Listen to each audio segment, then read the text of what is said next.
Hi, everyone. This is Jason Barrick of Wall Street for Main Street. Welcome back for another Wall Street for Main Street podcast interview. We're recording this interview on Thursday, June 12th, 2025. The US dollar gold price has rallied a lot the last couple of months. It just hit $3,400 today when we're recording this interview. Today's special guest is a returning guest. He was an award-winning Wall Street analyst in the past. He's written a number of best-selling financial books over the years. His timing initially was a little off, but now things are starting to play out exactly like he described in the books. His first book that everyone knows, I think, was in the early 2000s with James Turk from Gold Money, former investment banker James Turk, The Coming Collapse of the Dollar and How to Profit from It. His most recent book was called The Money Bubble, which is accurate given all the crazy stuff with governments and central banks and debt monetization and bond yields spiking. He wrote that book, I think, in 2015. John Rubino, thank you for joining me again. Hey, Jason, good to be back. And John, it's probably time to write another chapter or two for the money bubble because all the stuff that you and James predicted in that book is coming to fruition now. So, yes, the timing was a little bit off, but now we're seeing it play out in real time. Yeah, we were literally almost a decade early with that book, but you're right. Stuff that the book predicts is all starting to happen right now. So actually, in a weird kind of way, it's actually more timely now than it was when it came out. So, and actually, the thing is still selling. James Turk and I still get checks. We get royalty checks off of that book after 10 years still. But yeah, the book itself basically predicted that debt would continue to accumulate until the interest costs and the other problems with having massive debt would really start to bite. Interest rates would start to go up. The interest cost on the debt that we've accumulated would really start to spike, and then we'd enter some kind of a death spiral. And we're basically there now. That is what's happening out there as we speak. And it really isn't fixable when you get to this point because there's no way, for instance, there's no way to slow down the deficit spending because with the US, as we found with the Doge thing, where they were going to cut $2 trillion of spending, ended up cutting next to nothing. And the reason for that is that most of the government spending is baked into the cake. You got military spending that nobody has the guts to cut, Social Security and Medicare, which baby boomers will not allow you to cut, and then interest on the debt, which you can only cut by pushing down interest rates, and you can only do that if the bond market will allow it. And apparently, the bond market's not allowing it. So, massive deficits and growing deficits are baked into the cake for the US, which means interest rates or interest expense on our debt is going to be spiraling out of control. It's already something like 4% of GDP just in interest that we're spending. It used to be that a deficit of 4% of GDP was a catastrophe, but now just the interest on past year's deficits is that high. So the US, along with a big chunk of the rest of the world, has entered the currency death spiral that's been coming for such a long time. And we're here to witness it and hopefully to own a lot of gold and make money in the process. Well, if the listeners want proof of this, that there is a money bubble, it's not just in the dollar, go to the goldprice.org website and pull up the gold price in all these different currencies. And it was going parabolic before the US dollar gold price 9 or 10 months ago started to really gap up from the low 2000s to like 2,500 and then to 3,000. I mean, the gold price, John, in Japanese yen, in Australian dollar, in Chinese yuan, in the euro, it was going parabolic even before the US dollar gold price now, which is also, just blasting off. We could be at 4,000 in under 12 months. Yeah, and Jason, what that means is not that gold is doing anything different. It means that the world's currencies are starting to lose value in a disorderly way. And gold being the 3,000-year-old time-tested form of money that humanity has used for almost all of those 3,000 years. It is a stable store of value. So these currencies are going down in relation to gold, which is another way of saying the gold price is going up when valued in those currencies.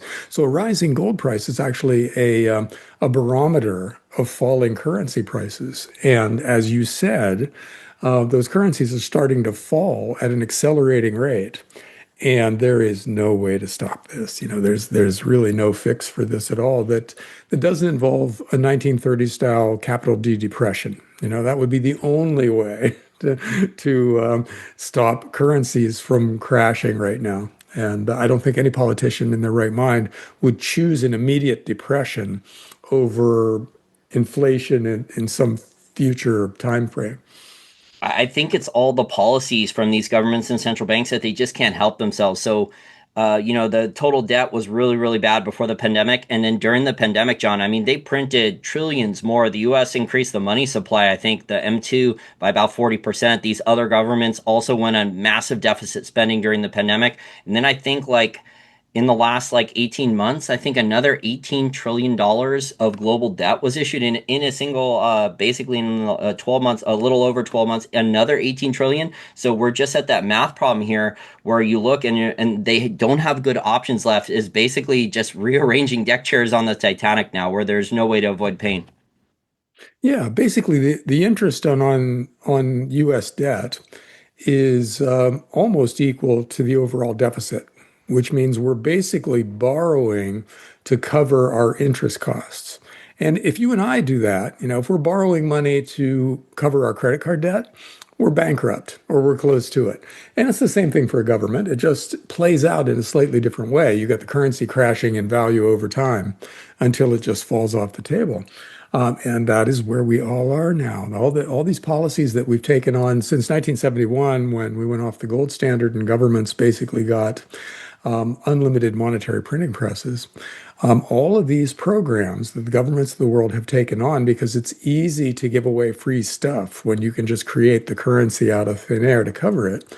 Those things are now prohibitively expensive, but they can't be cut.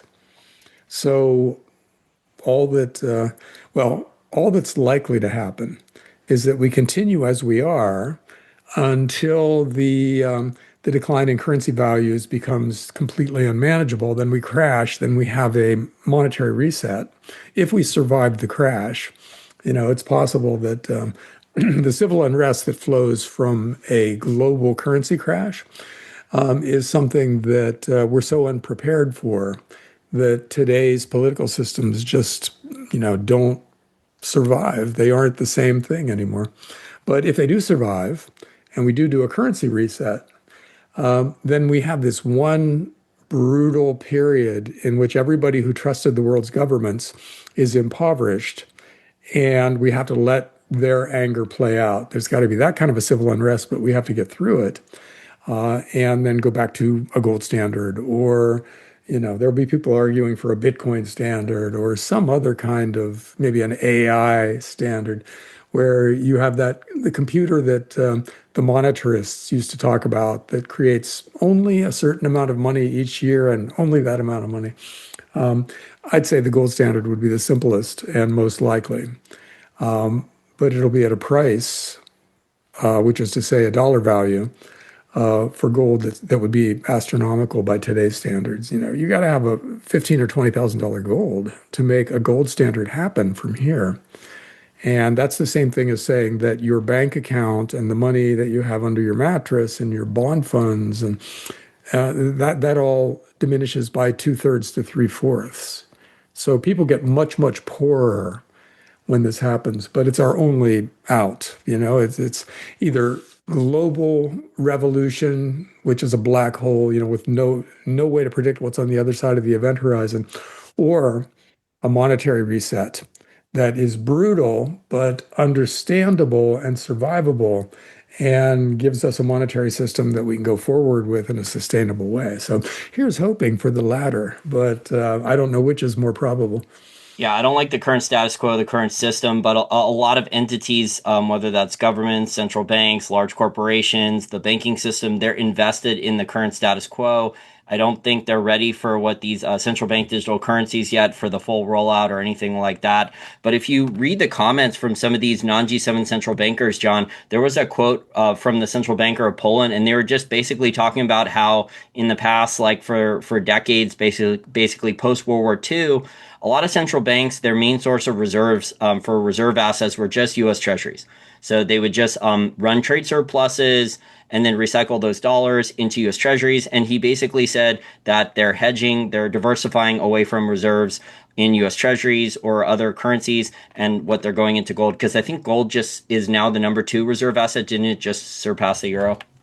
Gold did. It just surpassed the euro. And it's a broadening base of central banks that are doing that. For a while there, it was just China and Russia. Then it spread out to some of the other BRICS countries, and now Eastern Europe, which they understand their situation because they're tied into an absolutely doomed fiat currency in the euro. And they're trying to prepare for the end of that because they know it's not going to survive, and they're buying gold with which to do that. Because gold has a lot of advantages as a monetary asset because it doesn't have any counterparty risk. In other words, you don't have to rely on the Federal Reserve or the Bank of England or the European Central Bank to do their job and protect the value of the currency for the purchasing power that you put into your reserves to survive if they're in gold. Gold just sits there.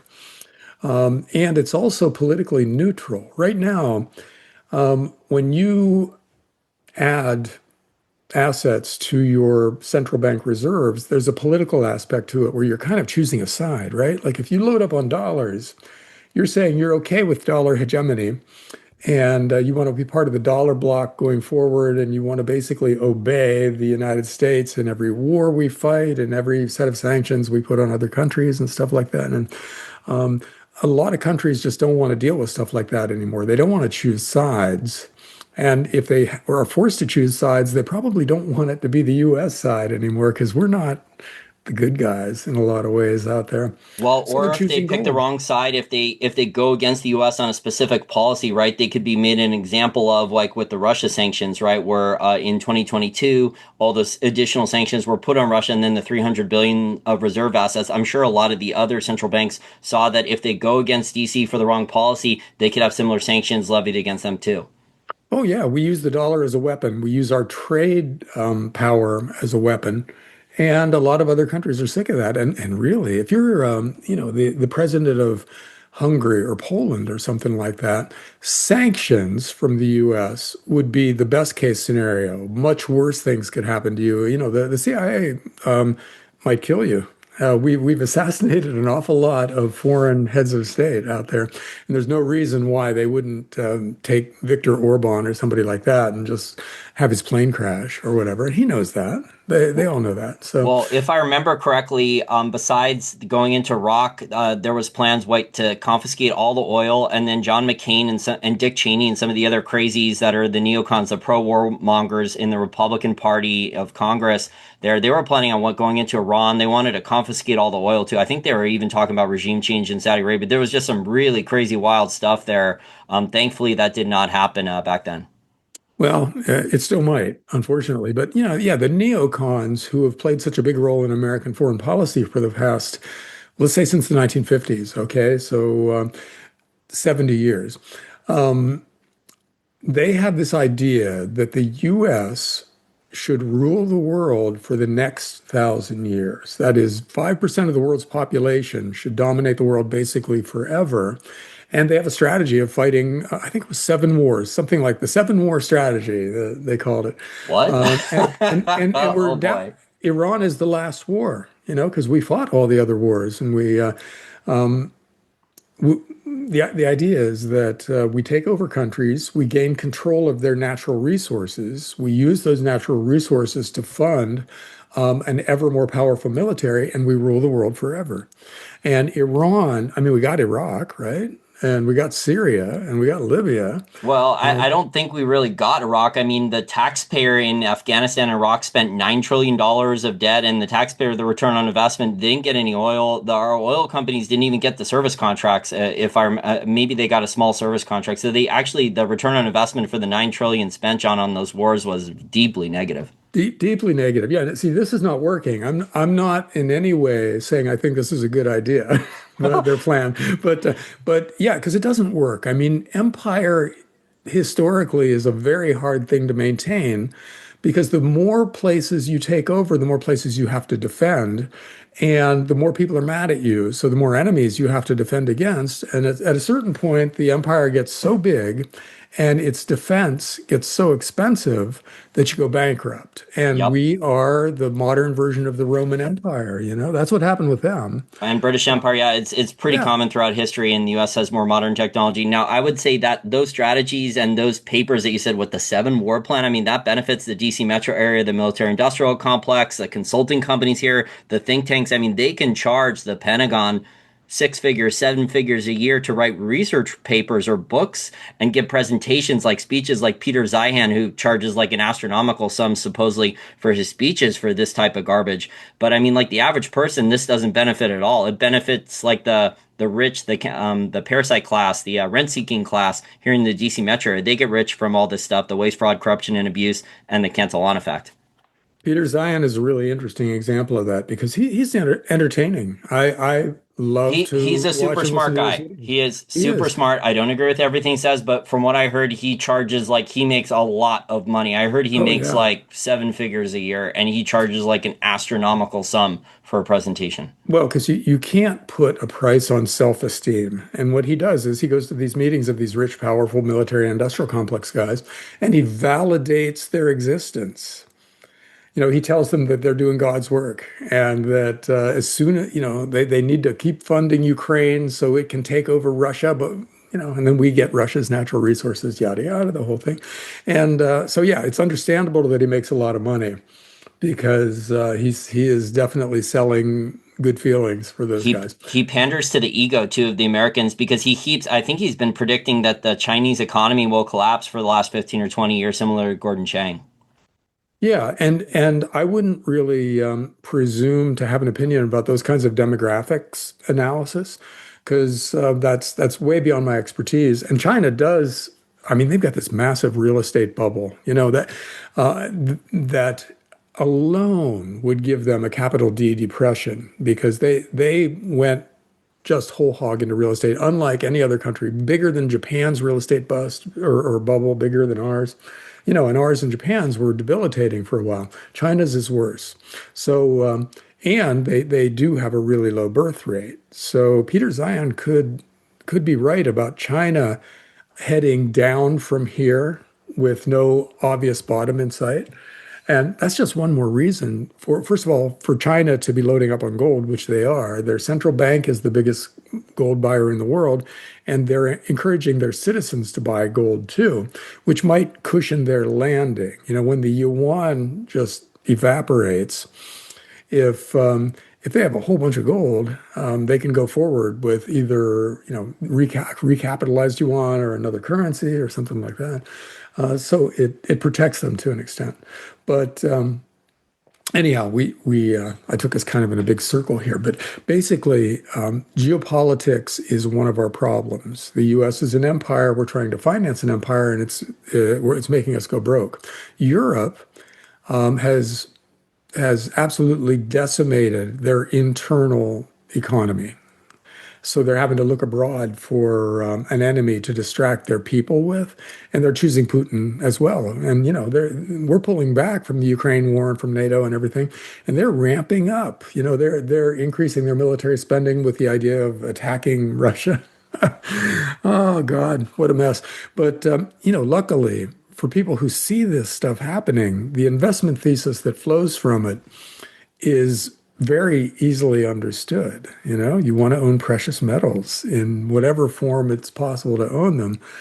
You want to own really high quality, productive real estate. You want to own energy assets. You want to own uranium and copper and natural gas. And because those are real things that governments can't make more of on a printing press, and those things will tend to absolutely go through the roof when the world's currencies start to evaporate. So, yeah, so And go there's ahead. also a huge fight over rare earths and the processing right now. We're seeing that with the Trump, the trade deal and the tariffs back and forth, the tit for tat tariffs. I think it's really interesting too, John, that you have basically the technology companies and the US military also basically escalating what this Cold War 2.0, a technology arms race with China and Chinese tech companies, it seems like, because a lot of the spending that's been happening from the tech companies and also from the US military increases are all upgrades, it seems, with like drones, fighter jets that fly by themselves, so autopilot fighter jets without a human being in them. They're working on prototypes for that. The data centers, artificial intelligence software, quantum computing, humanoid robots, and drones. Like all it's just a huge ramp up. Seems like Cold War 2.0 here, and both countries are spending a lot of money on this. Yeah, you want to talk about a black swan. Um, Imagine if China or Russia or the CIA or any other entity that is scary to you is the first one to get semi-conscious AI. In other words, artificial general intelligence, an AI that can learn and grow and develop itself, kind of just take off from its programming and become according to its own volition. Well, whoever gets that is going to be able to break any encryption, get a hold of anybody's bank account, any government's nuclear codes, whatever else is being encrypted right now is probably available to that kind of an intelligence. So whoever gets there first potentially rules the world. And we don't know who it's going to be, right? It's impossible to predict. Well, same for Uh, quantum computing, because quantum computing would achieve like insane amounts of computing power, and that could also break encryption. So, if you have a combination of the artificial general intelligence, like you said, with advances in quantum computing, that would break the current encryption we have now. Well, in science fiction novels, that's where you get actual artificial intelligence, actual legitimate intelligence, is you get a high-powered AI running on a quantum computer. And then it becomes conscious It's and like a comic book. Yeah, it's basically a comic book character. there is a great book called After On that is it's about that. Basically, they flip the switch on a quantum computer and attach it to the internet. And something the equivalent of Twitter for adolescent girls becomes conscious. And that's the AI. That's the That is a God very that we scary created. thought. Yeah. Yeah, yeah, yeah. And obviously, a really good book. It's very long and it's got a lot of different parts, but by the end, you're thinking, "Oh my God, this is great!" And I'll spoiler alert here. It has kind of a happy ending, but it's a close call. So yeah, something like that. It could be any kind of weird thing. Like, could Amazon's sales system become conscious? We just can't know.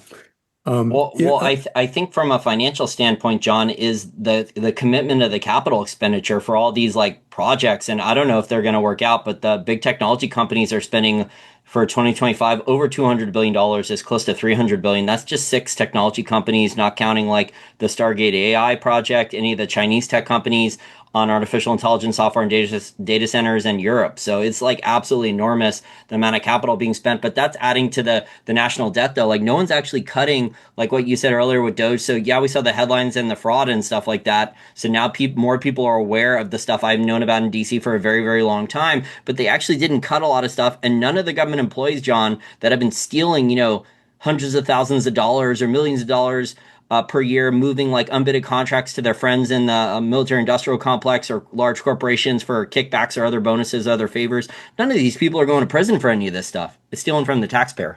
no. Okay, two things in what you said. First, the AI thing is the other part of the hard asset investment thesis, because if we're going to set up all the AI data centers that people are planning right now, we need massive amounts of electricity, which we are not currently generating. So we got to set up power plants and connect everything with wires and stuff like that. So we need more uranium, much more than we're now producing. We need more copper because there's no way you're going to transport all that electricity without copper. And there isn't remotely enough of that being produced right now to make these plans happen, which means the price of those things have to go way up to incent miners to go out there and get that stuff, and refiners to turn it into useful products, et cetera, et cetera. So those are things that are probably going to make people a lot of money, and we should be investing in them. Now, the other thing you said was that, yeah, one of the good things about Doge, it was not a complete failure because it illustrated for the world how most of the US government is a big money laundering operation. We set up this system where the government funds something like USAID, and then it parcels a bunch of all that money out to different NGOs, non-governmental organizations, that basically hire a whole bunch of political operatives with sinecures, jobs where they don't have to do much of anything, but they get paid really well from the taxpayers. When they're not overthrowing foreign governments or buying up the media ecosystem in emerging markets and things like that. And so it gives jobs to probably hundreds of thousands, maybe millions of people who don't actually do anything, but they're just part of the system. So, the government funnels a bunch of money to them. They turn around and finance the reelection campaigns of the politicians who originally funneled the money to them. And it's just this huge money laundering scheme that makes lots of people very rich and produces nothing of value for the world. So if we shut that whole thing down, then, a lot of good came from Doge, and Elon Musk is a hero. It doesn't look like we have that much momentum anymore, in part because the courts stopped a lot of the let's just shut down USAID kinds of things. And so it's a more convoluted process to stop a money laundering scheme when it's been funded by Congress. So that the next six Well, months or so will in the courts will work out what is and is not possible for the Trump administration, and then we'll see. Well, I also think the unintended consequence too of all these Doge headlines was foreigners saw that, like, wait a second, this is the stuff we're financing when we bought US Treasuries. We're funding Yeah. all this stuff inside our own government, and the money's being spent or stolen on that. We're not going to be buying any more US Treasuries. So I think the unintended consequence, because Trump and Bissent thought that they were going to get more foreigners to buy US Treasuries and the yields were going to come down. I think my educated guess, John, is that they wanted a weaker dollar, but they also wanted lower bond yields with like a lot of their policy suggestions, but they haven't gotten the bond yield because people just see the budget deficits blowing out, DC's not cutting spending, and then they see all the waste, fraud, and abuse from Doge headlines, and they're like, hey, wait a second, we don't like the policies in DC, we don't like where they're wasting or stealing the money where it's being spent, we're not going to fund the government, we're not going to fund the government in DC anymore, we're not going to subsidize if you're a central bank or even a pension fund. I think the new one, John, I just saw a press release like 24 hours ago from a Hong Kong pension fund saying that like they're very close to dumping all their US treasuries too. So there's a lot of large entities that would have held treasuries in the past and they're all considering dumping them. Well, yeah, think if you're an emerging country, let's say you're Brazil or somebody, and you buy U.S. Treasury bonds for your foreign exchange reserves, which is to say you lend the government, U.S. government money, and then you find out that the U.S. government via USAID, which sounds really benign, is actually doing CIA-like stuff in your country. They're in there buying up your media ecosystem and planting stories that are contrary to government policy, and they're organizing protests and maybe even a revolution against you. Yeah, you don't want to buy those bonds anymore. You don't want to lend money to that country. So yeah, well, see the thing, and now the thing with bonds where we are is that they are deadly either way, whatever happens. If interest rates stay this high or they go higher, then our interest costs eat us alive and destroy basically the global financial system. And if we force interest rates down, then our interest costs stop being a problem. But the currency, because we're creating so much new currency to force interest rates down, our currencies start falling in value even more rapidly. In other words, inflation accelerates, and that blows up the global financial system. So those are our choices. We have nothing else on our menu of solutions now, and both of them lead to a catastrophe. It sounds like debt monetization, yield curve control. Now, they haven't announced quantitative easing outright, but we're starting to see policy suggestions, John, that are like super, super desperate. I think Scott Bessent has talked about changing the accounting laws for the banks, the commercial banks, so whether that's JP Morgan or others, to where they go from a required amount of US Treasuries for reserve assets for fractional reserve banking, maybe 10%, and they're going to be required with the SLR, maybe to have a higher percentage of their total reserve assets, what in Treasuries for fractional reserve banking, maybe to 30% or something like that. So that would be what a 3x increase for the amount. But even still, that wouldn't subsidize the size of the budget deficits with what Congress and the White House are planning on spending. No, no, we have no choice but to try to inflate away our debt. The question just is how you do it. Like, can we force interest rates down into negative territory? Last time around, a lot of countries got away with that, which meant that, for instance, the Japanese government actually made money by borrowing money because its interest rates were negative. So people who owned those bonds paid the government in order to own those bonds. And so I think Trump would love to do something like that. He just seems like, as a real estate guy, he just likes low interest rates. He doesn't think about it beyond that. You know, low interest rates have always been good for him because that's how you buy buildings cheaply. And he wants that. So he's going to try and force interest rates down. And then we're going to find out what happens when we cross the zero bound with US Treasuries. And I don't know. I kind of think it won't work, but we'll see. The No, policy the policy suggestions, John, are just desperate. I pulled up an investing.com article from Tuesday, and it's talking about US Treasury boost bond market with largest debt buyback. I mean, this is a US Treasury debt buyback program. Isn't this somewhat similar to the Federal Reserve Bank announcing a quantitative easing? It sounds like the Treasury bought a very large chunk of the most recent Treasury auction, $10 billion buyback. yeah, isn't that funny? Because the Treasury is the one issuing debt. And so now some other department is reaching out there and buying that debt and putting it back into the treasury, like which basically is meaningless. You know that is what's called a neutral policy. You know, you issue debt, you get some money in, you take that money, you buy some other debt in an equal amount, and you put the debt away. And so nothing really happened. So that's what we're doing right now. We're resorting to stuff that has zero policy impact because we're so desperate. And apparently we don't understand how this stuff works.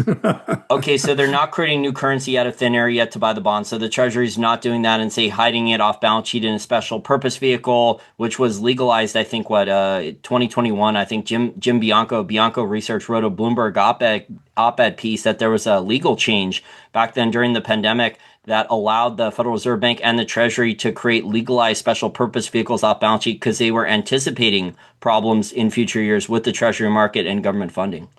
Well, see, the Fed can create money out of thin air, but actually, I should probably not portray these things as separate entities because it's all one big organization. The big banks, the Federal Reserve, the Treasury Department, Congress, all the same thing. But the way it's set up, you know, the way these things are separated, the Treasury issues debt and apparently now buys back debt. But it doesn't create money. It doesn't have the monetary printing press mechanism. The Fed can create money out of thin air. And so if when the Fed buys back debt, usually it's with money that didn't exist before. So they're pumping new cash into the system. When the Treasury buys back debt, it kind of looks like they're just canceling out something they did yesterday or something like that. So I don't know how big a deal it is, but I think in general, we have no choice but to do things to try to goose the economy. We got to accelerate economic growth and lower the cost of capital for everybody. And it's probably impossible right now, but they're probably going to try it. And they'll go back to what used to work, like they'll try QE again.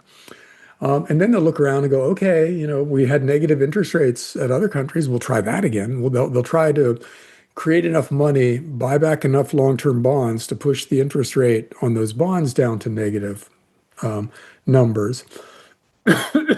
And they'll probably start buying equities too. Japan bought a huge chunk of its stock market last time around. And the US desperately wants to be able to buy stocks as a way of pushing the stock market up and making the economy stronger. So maybe we'll start buying the S&P 500 again or something, And I don't know. I mean, I think this Well, stuff ultimately fails, but Well, you talked about driving down yields, man. I don't really see how they can, for a long period of time, drive yields down because basically then the currency is going to take the brunt of it if the Fed starts to expand the balance sheet. And we see with a lot of evidence that we discussed earlier through policy ideas or just the size of the budget deficits, the size of the national debt, how quickly that's growing, interest payments on the national debt. The foreigners just see this, especially foreign central banks outside the G7. They do not want to be large net buyers of treasuries like Japan and China were in the past for decades. no, and just bond buyers in general, remember inflation is possible now because it happened just in 2022. It just happened a few years ago.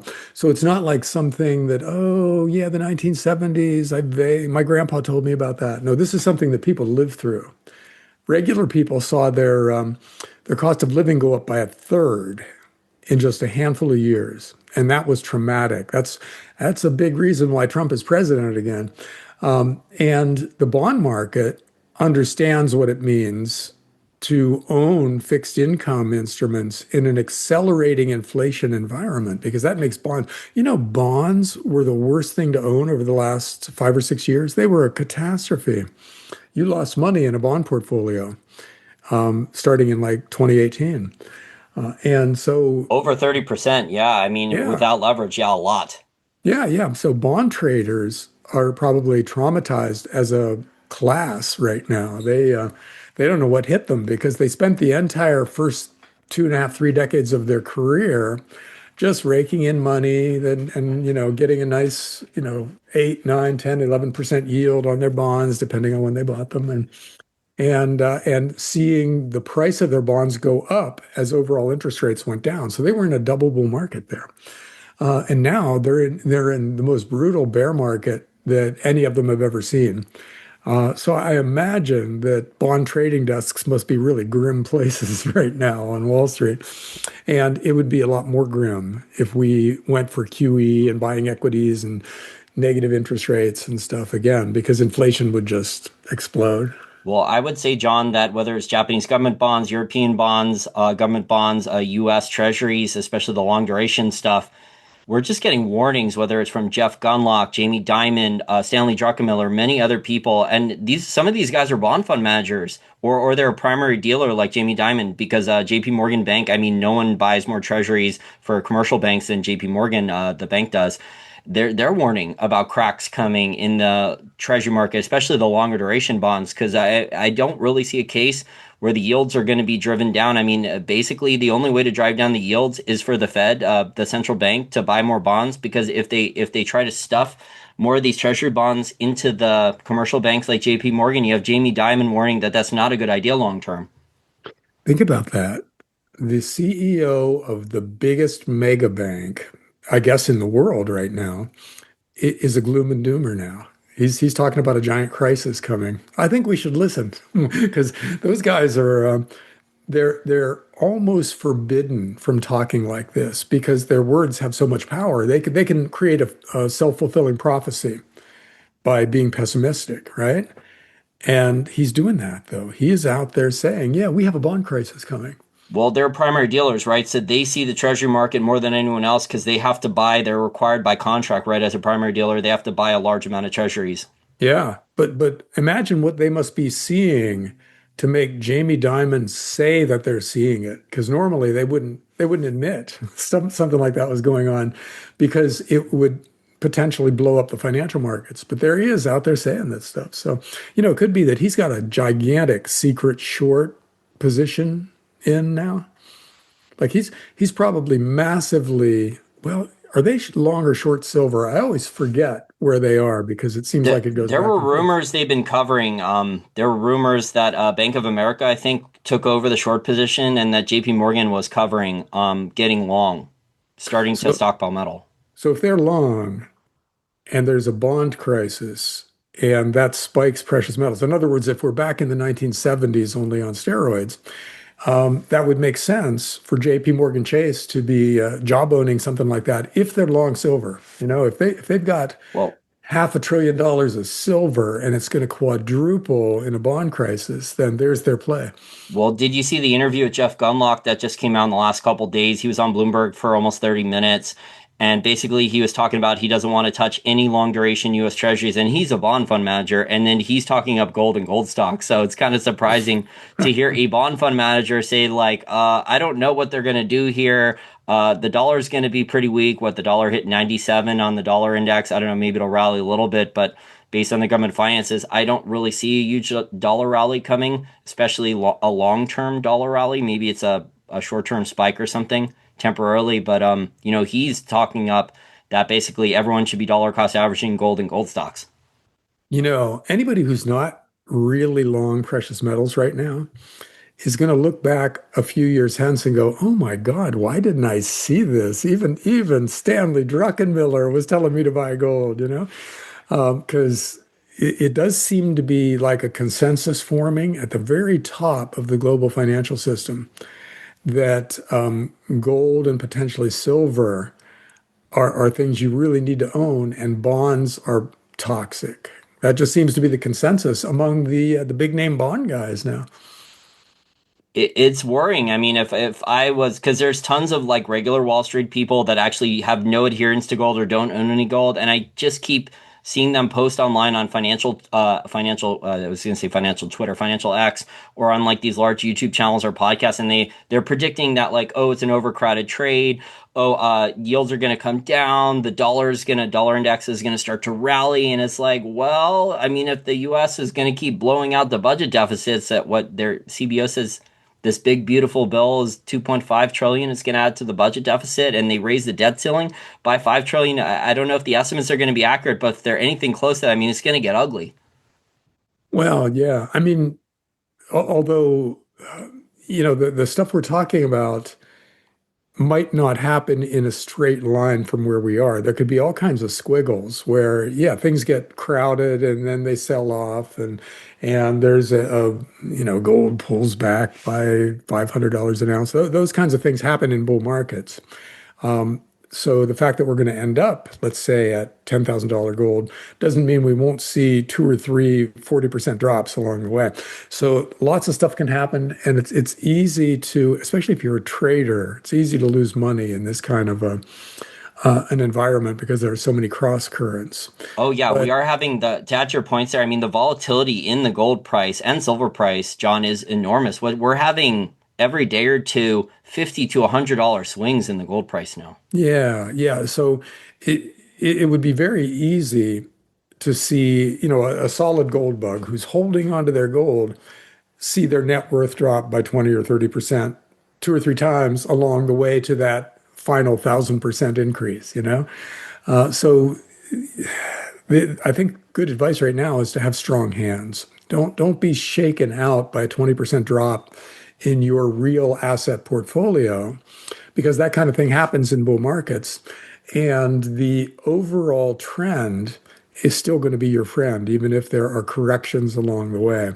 And yeah, I think it's completely possible that, especially with the run gold has had, for a gold correction to happen. And silver is so thinly traded, and it's an industrial metal, so that makes it super volatile too. So you could see silver drop from 35 to 25 again, but buy it at 25 if it does, because it'll be 50 um, before you know it. Well, So let me just add for the gold producers, I think that this is different because the industry has had for the last 12 to 18 months a robust amount of free cash flow because energy prices like oil prices, gasoline, diesel, those prices have been relatively low and the gold prices have been high, that you have enormous free cash flow growth in the sector. So even if the gold price were to correct, let's say 15-20% down, I think there would be dip buying within the industry for mergers and acquisitions. So that's what I'm hearing, that like a lot of the companies with free cash flow, they haven't made an acquisition yet, but they're kind of waiting for that, like you said, where there is a correction and they have the cash and they have free cash flow now where they can go and do deals. They're looking at that. They're waiting. that is an excellent angle because you're right.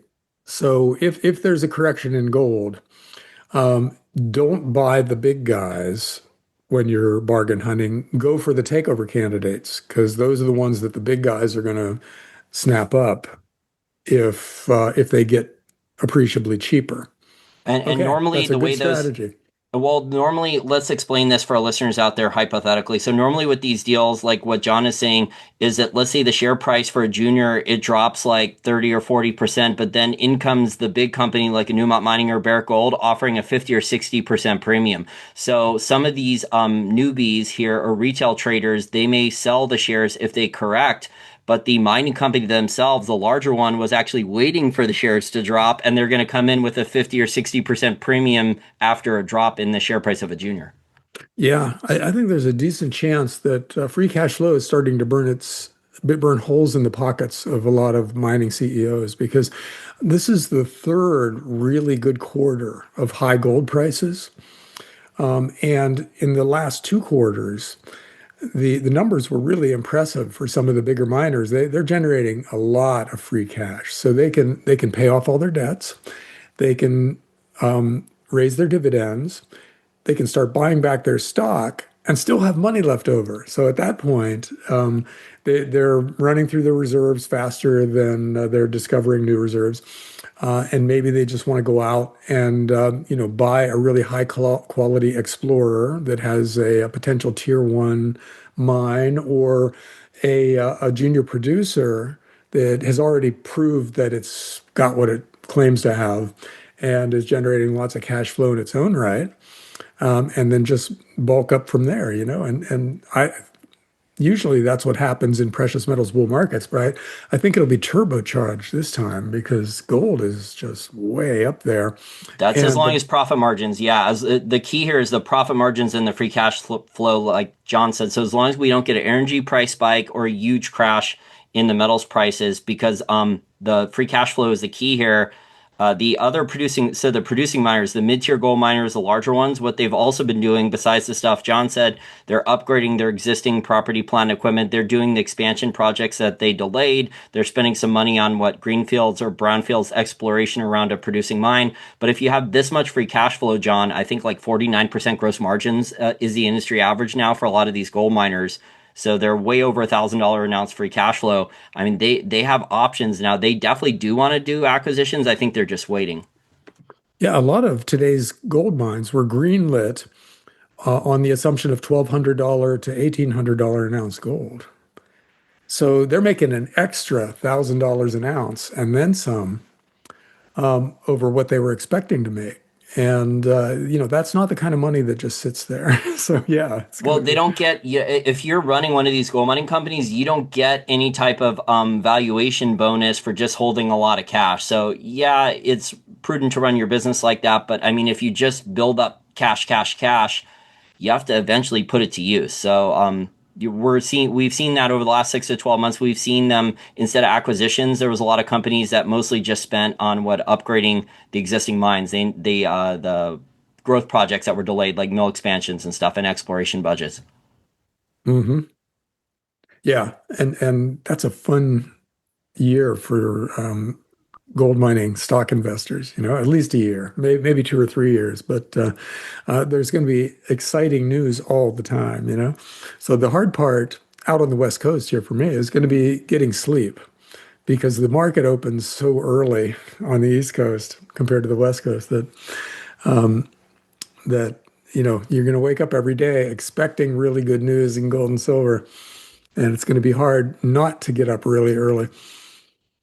Well, the junior stocks are starting to react now to drill program headlines, so that's good news that they've raised the capital over the last 6 to 12 months for a drill program. They're putting the drill bits to work, and so the positive news, some of the stocks are finally starting to react to that. So I think the larger companies are paying attention to this, and we haven't quite seen the deal flow yet. I mean, we did see Pan American Silver just go buy MAG. I think that was a smart deal because that was one of the top producing low cost silver mines, and they just added that. Yeah, it's got me wondering if core is a buy after Court, that. which one, Coeur d'Alene? Yeah. Well, didn't they bought Silvercrest too? So they did an acquisition, Oh, what, 7 or 8 months ago? oh yeah, that's right. I mean, I was sorry. I was thinking of Silvercrest and core because Core had been a big disappointment operationally. Then they bought Silvercrest, and their last quarterly report was just a turnaround. It was really, really good because they had a low cost, high production mine that they got without having to take on any new debt. So, and then who bought MAG? Pan American Silver. But Pan remember, American Silver. Pan American Silver has great silver mines, but the majority of them aren't in production for different reasons. So what you have the Escobal mine in Guatemala, and you have La Navidad in Argentina. That La Navidad's like the top potential new silver mine, and that thing has it should start is I think 400 grams per ton average Well, grades, and but they can't get the permits. yeah, okay. And they just had a really good quarterly earnings report too. I remember the stock went down on that day, and I was getting all these emails like, "What? How can the stock go down? Did you see this? Did you see that?" And yeah, it was a really good quarterly report, in part because of that acquisition, and in part because of rising silver prices and rising gold prices. But then the stock started to take off. So it's up dramatically after that earnings report, even though it didn't go up on the day of the report. So yeah, there are stories like this out there all over the place in precious metals right now, and it's really a question, at least for me right now, is it, okay, this stock has gone up by 70% year to date. Is it still viable here? And for some, yes, some no. I'm having trouble separating the winners from the losers since they're all generating pretty good quarterly earnings reports, you know? So it's more of an intellectual challenge now than usual Well, in the Pan silver American market. Silver doesn't have a lot of silver production. So during the bear market, you had the larger silver miners, so like Coeur d'Alene, Hecla, Pan American Silver, they had to buy gold mines and they had to transition a lot of their production to copper and gold mines just to survive because the profit margins were better. But it looks like with the acquisition that Pan American Silver did, that now you're going to start to see more investment into bringing online silver production at $35 an ounce silver or higher because those mines that were found like 10 years ago or well during the bear market or 2011 to 2017, those mines are going to start to be economic now. Yeah. So in other words, we're going to have a lot to talk about going forward because this is new for a lot of these guys, or at least if you've been just watching precious metals miners for the last 10 years, this is all a very different kind of an environment, and it's going to be a lot more fun than it has been. Well, there's always going to be something to talk about because as long as Trump's in the White House dealing with this corrupt Congress, I mean, the policies could change daily by a social media post or something like that. So, I mean, there's no set, stable policies. Well, yeah, that's the other thing. Every time you wake up in the morning, some new thing happened during the night that completely changes everything. It'll be interesting to see if Trump's second year is more stable than his first year. Because right now, what they're doing is basically they're trying everything and they're finding out what is legally possible, what the courts will let them do. And so I think the second year will be them pursuing the policies that courts have greenlit. And so it'll be a lot more clear and understandable. And maybe that'll make it a little easier to incorporate politics into investment analysis. Well, unfortunately, John, like on this YouTube video, and I don't approve the ads, but like all the YouTube videos I watch that are finance and other related stuff, I mean, the DNC is spending many millions of dollars running ads on all these YouTube videos. Maybe they're getting a discount or something like that, and they're talking about how they're going to sue Trump and the Republicans in Congress on everything. So literally, like this YouTube video will have like ads running on it from DNC people or Kamala Harris or Hakeem Jeffrey saying that they're going to be suing Trump and people in the courts for and Republicans policy measures in the courts for literally everything. I've seen those run on my YouTube videos. Well, yeah, that's the Democrats' part in this play. The Republicans are going to try all kinds of stuff. The Democrats are going to oppose it in the courts, and then everything will go to the Supreme Court, and the Supreme Court will pick a few things that Trump is allowed to do, and they'll rule in his favor, and so he'll take those things and then implement them at scale. Stephen Miller and guys like that who are just hardcore about making all this stuff happen. And it'll take a while to sort all this stuff out, but in the second year, see, basically they've got 2 years before the midterm elections. So the first year is figuring out what's possible. Second year is doing the stuff that's possible. And then the third year is just wallowing in a hamstrung divided government, maybe. They don't know about that. But so year two is going to be really interesting because the Supreme Court will let Trump do some stuff. And we'll see if it's enough to make things interesting. And that's like best case scenario because like if you're a foreign investor, let's say you're a large pool of capital like a foreign hedge fund manager or a foreign central bank or a foreign pension fund. I mean, it just sounds like these are a lot of uncertainties here out of policies in DC, the budget deficits, interest payments on the national debt, all the treasury market problems, where the current interest rates are. All these things are just a headache. If I was a foreign investor managing a lot of money, it's no wonder why a lot of these pension funds and stuff are announcing that like they don't have any gold exposure and they're going to have to start allocating to gold. Yeah. Yeah. So much of the demand hasn't even started yet in this space. There's all the generalist money out there. And so the prices that we've gotten used to think of as normal aren't even going to exist when a lot of the generalist money picks up on gold and silver and the related miners. So they're going to come in at much higher prices, and it's going to be the normal prices for them. So they'll buy from there. And then the question becomes, when do we sell them our mining shares? How high does it have to go before it's time to start handing our stuff off to the new money coming in?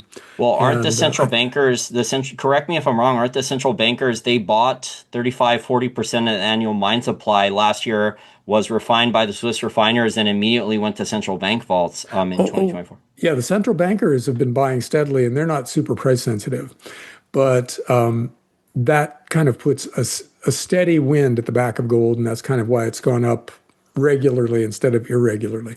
But at some point, generalist investing money starts to come in. People who are looking at momentum screens and seeing what's going up most.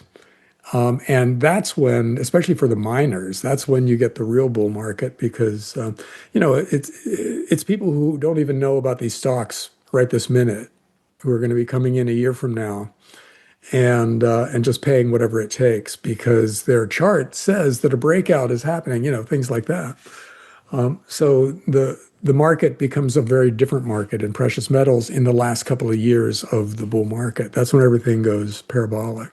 Well, also to add to your points there, I think over the last like 12 to 18 months, I can't really think of any other sector or industry in the S&P 500 that has had the free cash flow growth of the gold miners. I mean, most of these other sectors are kind of blaming the Trump tariffs, talking about recession. They're having issues with getting their customers to pay a higher price point, trying to pass on higher costs to their customers.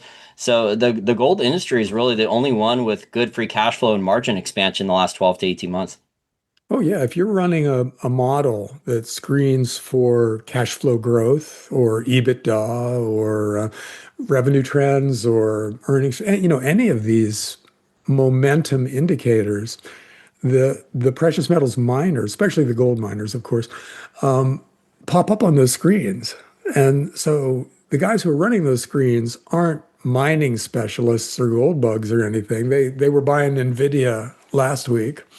And now all of a sudden, Newmont is showing up on their screens, and so they're like, "Oh, okay, that's a gold miner. What does a gold miner do? It doesn't matter, It's going up, and my screen says it's going up. It's going to gap up from here. So let me buy in."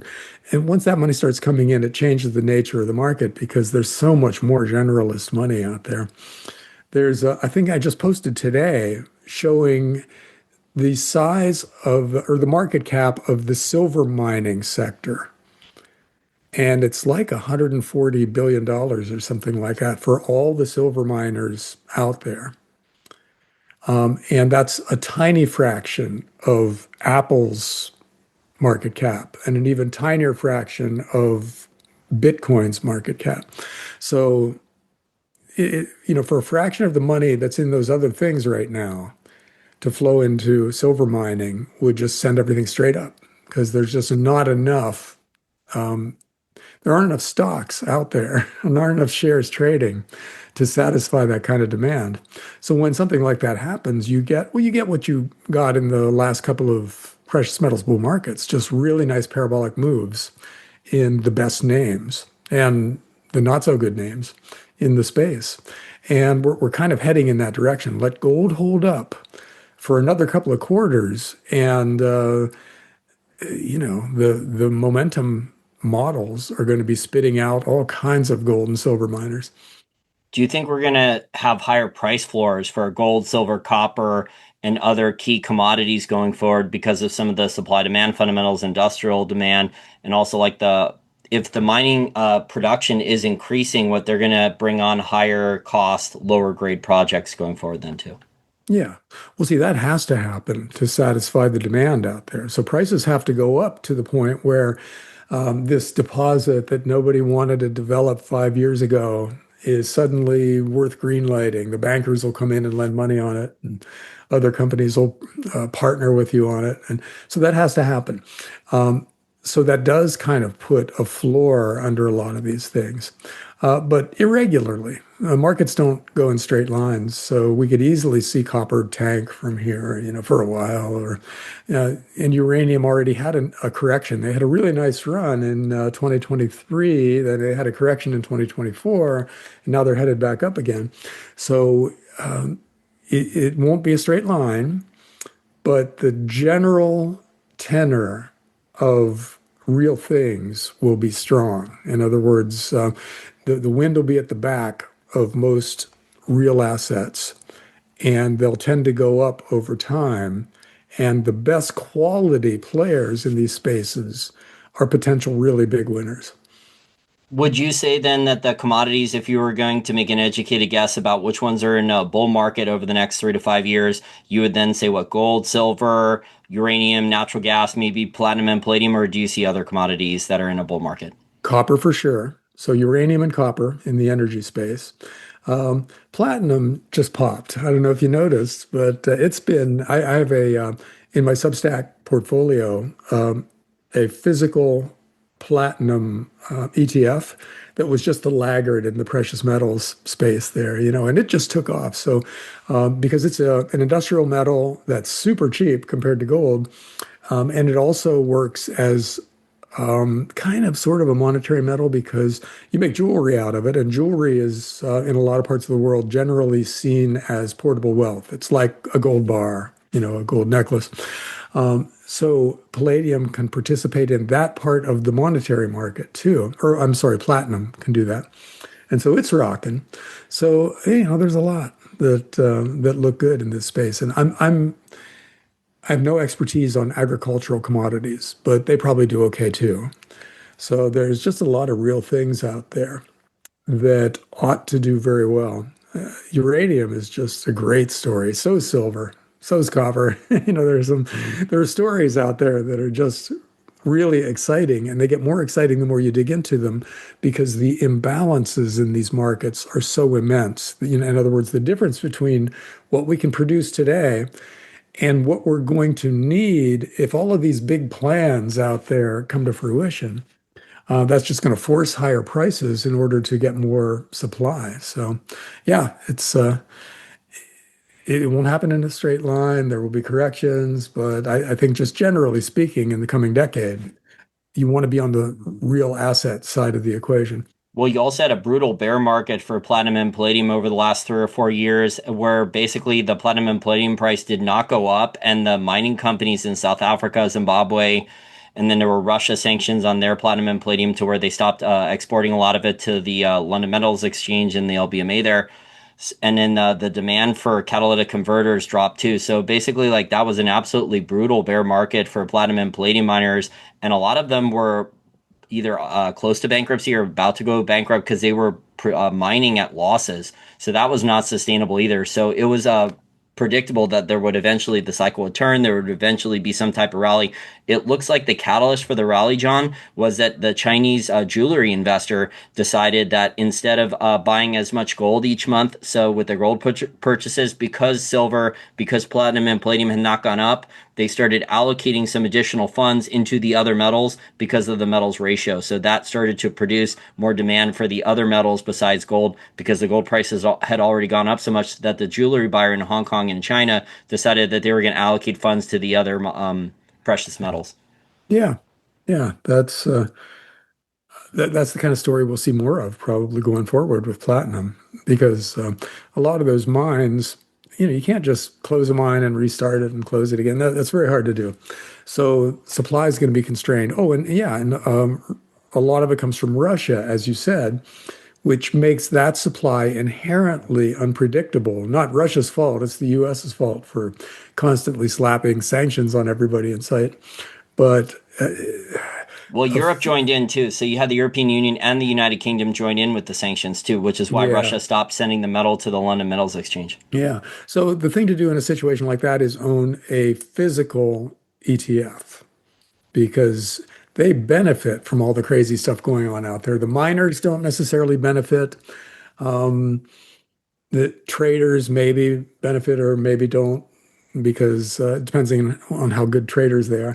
But if you have a physical ETF where there's just a vault full of something like platinum, then let the world burn as far as platinum goes. Let all the all the miners go out of business. Let the U.S. and Russia fight over whatever, and that platinum in your vault gets more and more valuable because it becomes more rare, relatively speaking. So, physical ETFs are a really good idea in a world this crazy. So, and there are physical ETFs for almost everything. Sprott just brought out one for copper. So you can have a portfolio of physical ETFs that basically relieve you of mining risk and geopolitical risk. You just have a vault full of something. And crazier the world gets, the more expensive the thing in your vault gets. So, I think they were talking about a physical ETF for rare earths too. So I don't know if they implemented it yet, but I think they were discussing it too. So yeah, they keep launching these things that maybe in a bear market, like they launched the platinum and palladium one in a bear market. They launched the uranium, a physical uranium trust in a bear market, and that's done very well for them long term too. So it's a smart strategy. yeah, I agree. Actually, it's not there I think is an ethical issue with these kinds of physical ETFs because it's not really good for the industry for some entity to just be taking physical commodities off the market and sticking them in a vault. The guys who use it for stuff could really, use it. They could take it from you and make things from it. And so you're precluding that. So it's not necessarily a good thing for the industry or industry in general to have these physical ETFs growing like this, but it's a really good investment. And if it's legal, then I own some of every physical ETF I know of just because it's such a good business model in this kind of world. And other people should probably be looking at those too. Now, last question here for gold. I would say the American retail investor, they're not buying gold and silver bullion right now because they're interested in stock market rally, Bitcoin and crypto, stock options. They were chasing whatever technology industry was going up. Maybe they've just started to get involved in gold and silver companies. Do you think we're going to start to see bullion demand? Because that's for retail investors in the US and Canada, because that's one thing that has been missing lately is we're not seeing retail investors start to buy bullion yet. Most of the bullion demand has been from central banks for gold, and it's been Asian retail investors, high net worth people in Asia. Yeah, I think the more economic trouble there is in the world, the more incentive there is for people to buy bullion. Although, it's hard to look at a gold chart and think, oh, I want to go out and buy some Krugerrands because now you're paying so much more for them than you would have had to pay a couple of years ago. So I think a lot of the bullion demand now is going to focus on silver because it's still dirt cheap next to gold and not even that expensive in terms of its own market. It's been higher than today's price a couple of times in the past. So it's highly likely that silver bullion demand from investors goes up dramatically, much faster than in percentage terms than gold demand goes up. And gold as a monetary metal will probably still continue to be bought by banks because they can use it as a reserve asset, and maybe less so by individuals because now if a couple of Krugerrands are about equal to a used car, that's a lot of money to be tossing at this.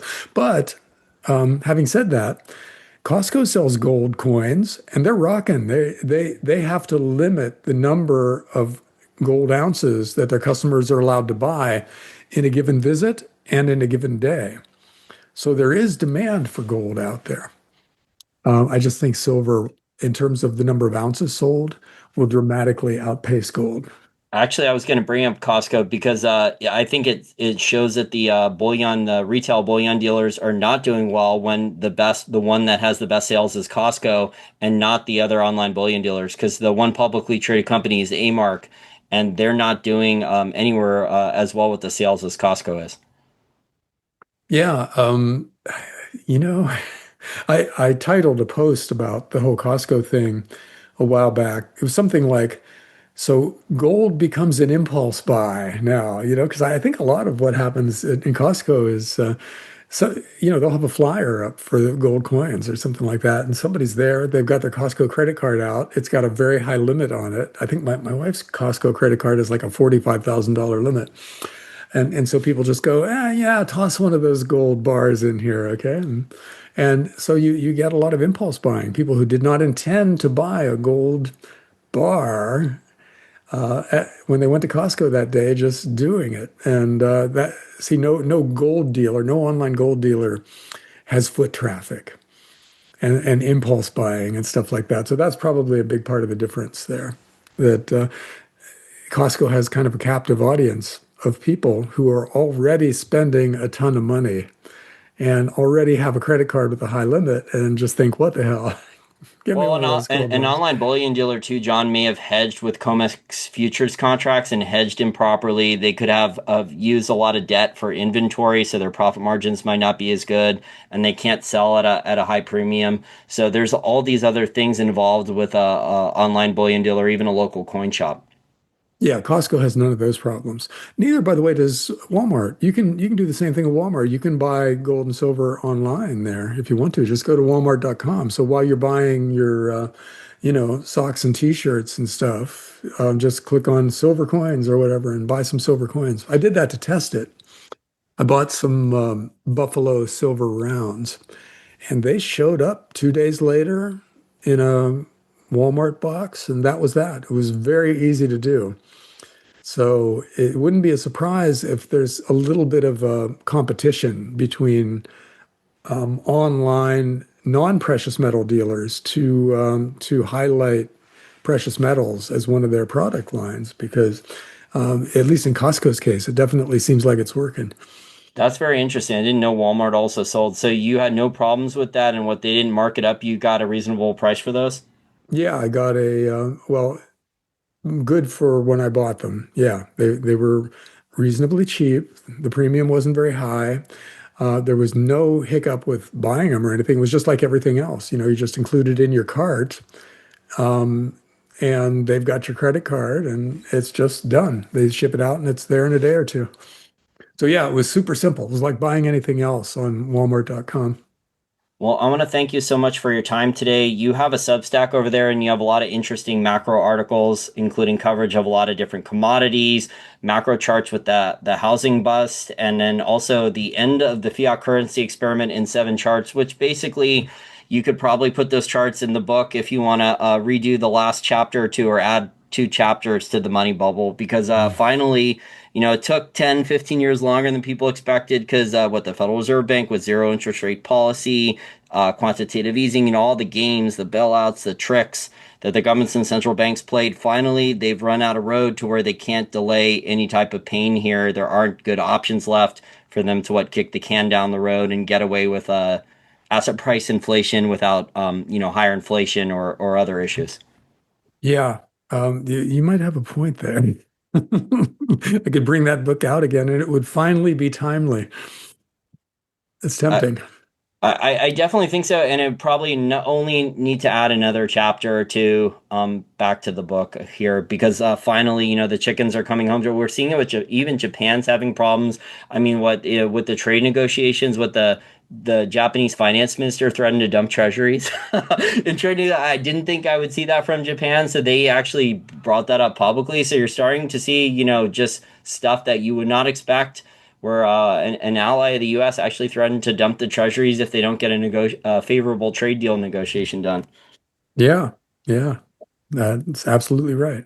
And then that creates what an even worse feedback loop because then the Federal Reserve Bank and the Treasury they're wondering like, well, if they dump treasuries, then we have to buy them. Who's going to buy them then?